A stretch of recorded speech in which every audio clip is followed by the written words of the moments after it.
अन्नमయ్య जिले के तेकुलपालेम गांव के एक सरकारी स्कूल के छात्रों का मध्याह्न भोजन खाने के बाद बीमार पड़ने के बाद अस्पताल में भर्ती कराया गया।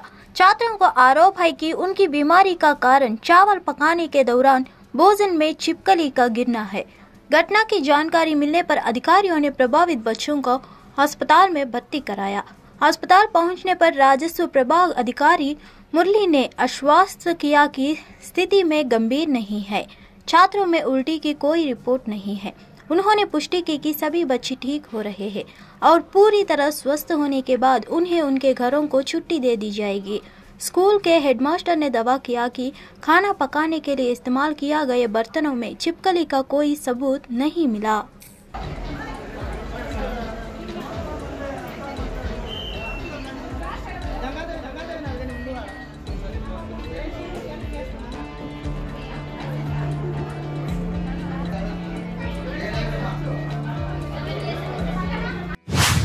राष्ट्रीय राजधानी का वायु गुणवत्ता सूचकांक बहुत खराब श्रेणी में रहा।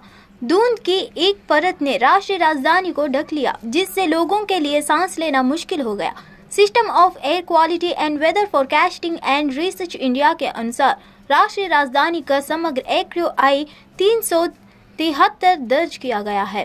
कई निवासियों और यात्रियों ने सांस लेने में तकलीफ की शिकायत की और सरकार से वायु प्रदूषण पर अंकुश लगाने का आग्रह किया।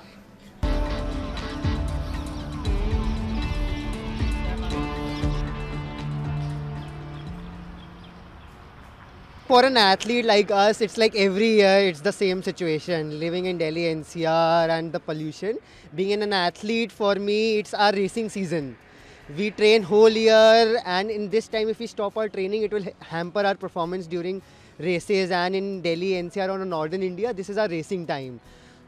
So for us, it's not possible to quit our training. We take up precautions as much as we can, starting late or running aerobic, like running through, breathing through nostrils, but yeah, we cannot stop training. Rameswaram के 15 भारतीय मछुआरों को आज श्रीलंका से सुरक्षित भारत वापस लाया गया। श्रीलंका नौसेना द्वारा गिरफ्तार किए गए मछुआरे आज चेन्नई हवाई अड्डे पहुंचे। इससे पहले तमिलनाडु के रामेश्वरम के कम से कम 22 मछुआरों की श्रीलंकाई नौसेना ने अंतर्राष्ट्रीय जल क्षेत्र में भटकाने के कारण पकड़ लिया था, जिन्हें रिहा कर दिया गया और वे नावों के माध्यम से पम्बम पहुंचे। 18 नवंबर को श्रीलंकाई नौसेना ने 22 मछुआरों सहित 2 देशी नावों के कथित तौर पर मछली पकड़ने के आरोप में पकड़ लिया और उनसे पूछताछ की।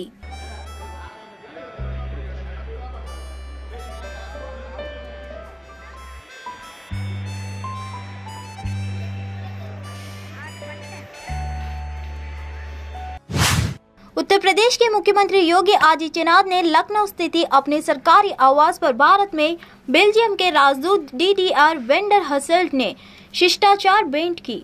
इसकी जानकारी देते हुए सीएम योगी ने सोशल मीडिया प्लेटफॉर्म X पर लिखा है कि उनकी राजदूत DDR वेंडर हसेल्ट से चर्चा बेल्जियम और उत्तर प्रदेश के बीच संबंधों को गहरा करने, सहयोग के रास्ते तलाशने और आपसी विकास की अपार संभावनाओं पर केंद्रित थी।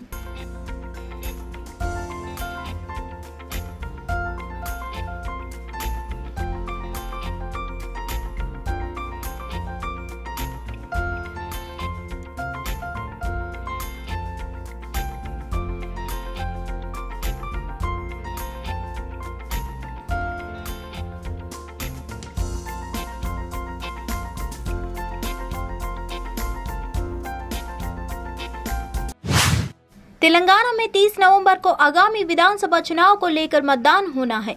पूरे राज्य में चुनाव प्रचार जोर शोर से चल रहा है। इसी बीच पुलिस ने एक कार से 2 करोड़ को कैश बरामद किया है।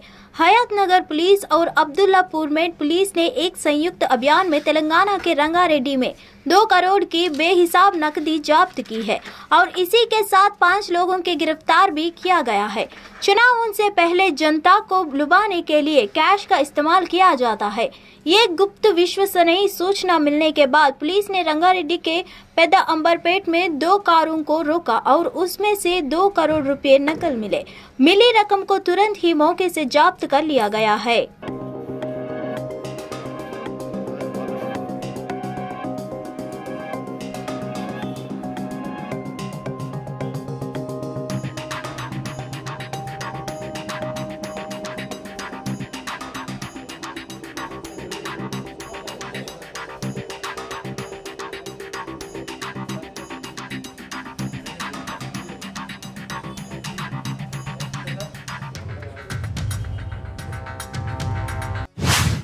तेलंगाना में 30 नवंबर को आगामी विधानसभा चुनाव को लेकर मतदान होना है।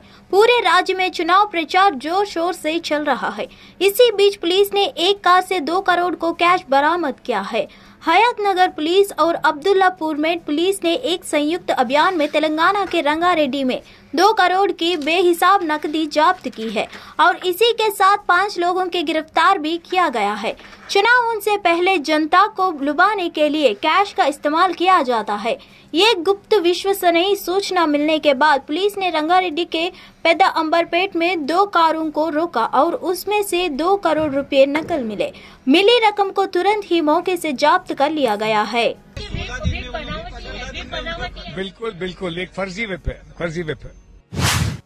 केंद्रीय गृह मंत्री अमित शाह ने राजस्थान में कांग्रेस और अशोक गहलोत सरकार पर जमकर निशाना साधा। अमित शाह ने कहा, राजस्थान की कांग्रेस सरकार विफल और नाकाम है।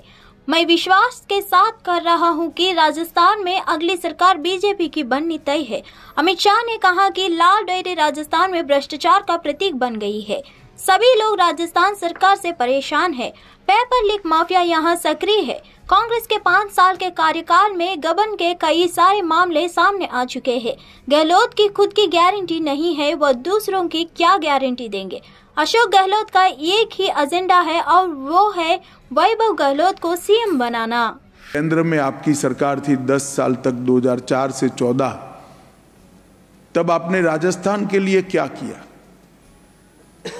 उसका जवाब कांग्रेस पार्टी नहीं देती है। मैं आज इस प्रेस वार्ता के माध्यम से राजस्थान की जनता को बताना चाहता हूं कि ग्रांट इन एड और डिवैल्यूएशन फंड का अगर टोटल करें तो 2004 से 14 तक 2 लाख करोड़ रुपया कांग्रेस सरकार ने राजस्थान को दिया था। मतलब 10 साल में 2 लाख करोड़ रुपया। और भारतीय जनता पार्टी की सरकार ने ये 2 लाख करोड़ के सामने 9 साल में 8,70,000 करोड़ रुपया राजस्थान को देने का काम किया है, लगभग 4.5 गुना। राजस्थान सरकार ने 5 साल में सबसे खराब स्थिति अगर किसकी रही है तो महिलाओं की रही है, दलितों की रही है। महिलाओं और दलितों पर अत्याचार के ढेर सारे मामले राजस्थान में अब देखने को मिलते हैं और गहलोत सरकार डॉक्टर रमन सिंह छत्तीसगढ़ के मुख्यमंत्री भूपेश बघेल राजस्थान में चुनावी सभा और रोड शो के लिए रवाना होने से पहले एयरपोर्ट पर पत्रकारों से चर्चा की। इस दौरान उन्होंने केंद्रीय गृह मंत्री अमित शाह पर निशाना साधा। उन्होंने कहा, अमित शाह के बेटे में कौन सी योग्यता है जिसे उन्होंने बीसीसीआई सचिव बनाकर रखा है। दूसरों के बेटे के बारे में क्यों बोलते हैं, अपने बेटे के बारे में बताओ कि उसमें कौन सी योग्यता है। पूर्व सीएम डॉक्टर रमन सिंह ने अधिक सीट लाने के दावे पर मुख्यमंत्री भूपेश ने तंज कसा है। उन्होंने कहा कि जब उनकी लोकप्रियता चरम पर थी तब उन्होंने 52 से 55 सीट के ऊपर नहीं पहुंचे, तो फिर अब कहां से ला पाएंगे। सीएम ने कहा कि रमन सिंह अपने कार्यकर्ताओं को ढंढस बधाए रखने के लिए कह रहे हैं, ऐसा 3 दिसंबर तक कहते रहेंगे। ठीक भी कर रहे हैं, इसके अलावा उसके पास है क्या। जब रिजल्ट आएगा तो सबको पता चल जाएगा कि वो 15 सीट से आगे बढ़ रहे हैं कि नहीं बढ़ रहे हैं। देश भर में कार्तिक एकादशी त्योहार का लेकर पूजा अर्चना की जा रही है। कार्तिक एकादशी त्योहार को लेकर महाराष्ट्र के डिप्टी सीएम देवेंद्र फडणवीस अपनी पत्नी अमृता फडणवीस के साथ पंढरपुर के श्री विठ्ठल रुक्मिणी मंदिर पहुंचे, जहां पर डिप्टी सीएम फडणवीस अपनी पत्नी के साथ पूजा अर्चना की। देवेंद्र फडणवीस ने मीडिया से बातचीत करते हुए कहा कि सभी समुदायों के एक दूसरे का सम्मान करने की जरूरत है और सभी को एक साथ प्रगति करनी चाहिए। मराठा आरक्षण के मुद्दे पर फडणवीस ने संवाददाताओं से कहा कि सरकार अपने वादों को पूरा करने के लिए सक्रिय रूप से काम कर रही है। उन्होंने यह भी कहा कि हर समुदाय के अपने मुद्दे हैं जिनका समाधान जरूरी है। अन्य समुदायों के खिलाफ घृणास्पद भाषा का उपयोग किए बिना इन चिंताओं को दूर करना महत्वपूर्ण है। श्री रुक्मिणी पांडुरंग देवतायाः पूजन आख्यम कर्म अहम करिष्ये निर्विघ्नता सिद्ध्यर्थं महागणपति पंचोपचार पूजनम्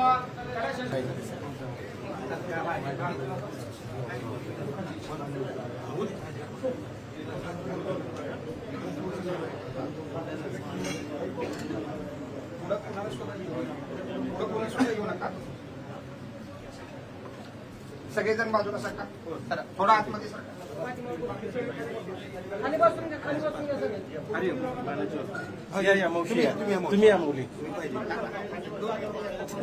नरपुरीचा नीळा लावण्याचा पुतळा विठो देखियला डोळा बाये.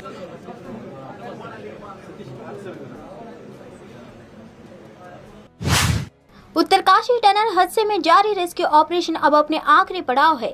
देश विदेश से आई मशीनों के जरिए अब बचाव दल 41 मजदूरों को निकालने के बहुत करीब पहुंच गया है। उत्तरकाशी सुरंग हादसे में फंसे 41 मजदूरों को निकालने के लिए जारी रेस्क्यू ऑपरेशन अब अपने आखिरी पड़ाव है। उम्मीद की जा रही है कि आज सभी मजदूर सही सलामत बाहर आ जाएंगे।